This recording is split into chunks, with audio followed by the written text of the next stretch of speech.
Baiklah, Assalamualaikum warahmatullahi wabarakatuh. Izin memperkenalkan diri, nama saya Dwi Mustika Sari, NPM 1911070141, kelas E semester 4, jurusan Pendidikan Islam Anak Usia Dini. Di sini saya memenuhi tugas akhir semester dengan dosen pengampu Dr. Andes Sofia Mas Ayu MA. Materi yang pertama, statistik pendidikan.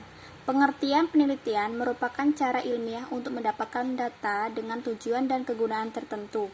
4 hal yang perlu dipahami lebih lanjut yaitu cara ilmiah dan data, tujuan, dan kegunaan. Penelitian merupakan cara ilmiah. Penelitian didasarkan pada ciri-ciri keilmuan yang rasional, empiris, dan sistematis. Statistik diartikan sebagai alat pengolah data angka. Statistika cabang yang mengamati dan atau mengembangkan cara-cara mengolah data angka. Statistik adalah produk dari kerja statistika, sedangkan statistika adalah penghasil statistik.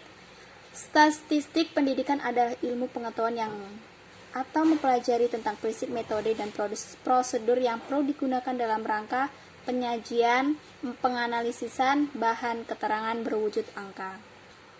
Materi yang kedua, distribusi frekuensi. Pengelompokan data menjadi tabulasi data dengan memakai kelas-kelas dan dikaitkan dengan masing-masing frekuensinya. Tujuan dari pembuatan tabel frekuensi adalah untuk mengatur data mentah atau belum dikelompokkan ke dalam bentuk yang rapi tanpa mengurangi inti informasi yang ada. Selanjutnya, ukuran penyebaran data. Suatu ukuran yang menyatakan berapa besar nilai-nilai data berbeda atau bervariasi dengan nilai ukuran pusatnya, atau seberapa besar penyimpangannya, nilai-nilai data dan nilai pusatnya. Selanjutnya, ukuran pemusatan data. Ukuran pemusatan data adalah merupakan ukur-ukuran dari sebuah kelompok data yang dapat mewakili karakteristik dari sebuah populasi. Ukuran-ukurannya diantaranya, yang pertama nilai rata atau mean, yang kedua nilai yang sering muncul atau modus, nilai tengah median, yang terakhir kuartil, desil, dan persentil. Selanjutnya populasi dan sampel.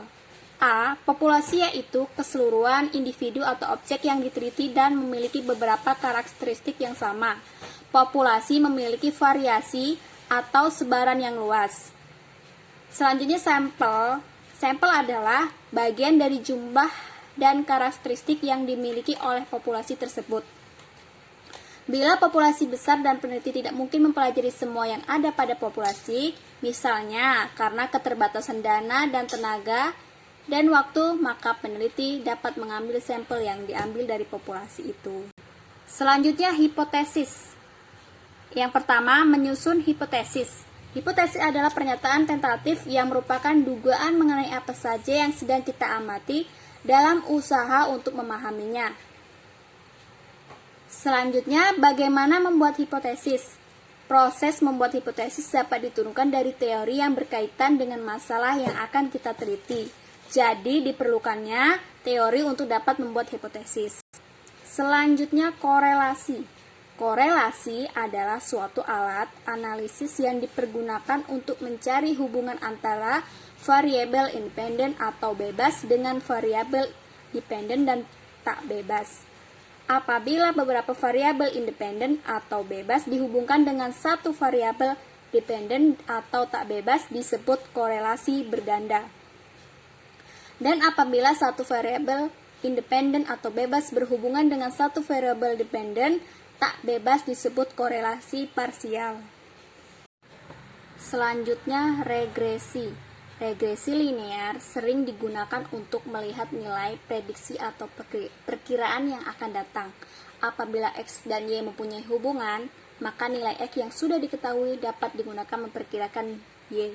Perkiraan mengenai terjadinya sesuatu kejadian atau nilai variabel untuk waktu yang akan datang, seperti prediksi produksi 3 tahun yang akan datang, prediksi harga bulan depan, ramalan jumlah penduduk 10 tahun mendatang, ramalan hasil penjualan tahun depan. Yang terakhir, uji validitas dan uji reliabilitas. Pada setiap instrumen, baik tes maupun non-tes, terdapat butir-butir atau item, pernyataan atau pertanyaan.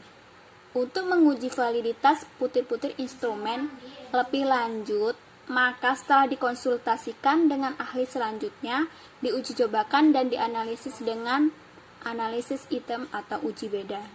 Baiklah, sekian presentasi dari saya. Saya akhiri. Wassalamualaikum warahmatullahi wabarakatuh.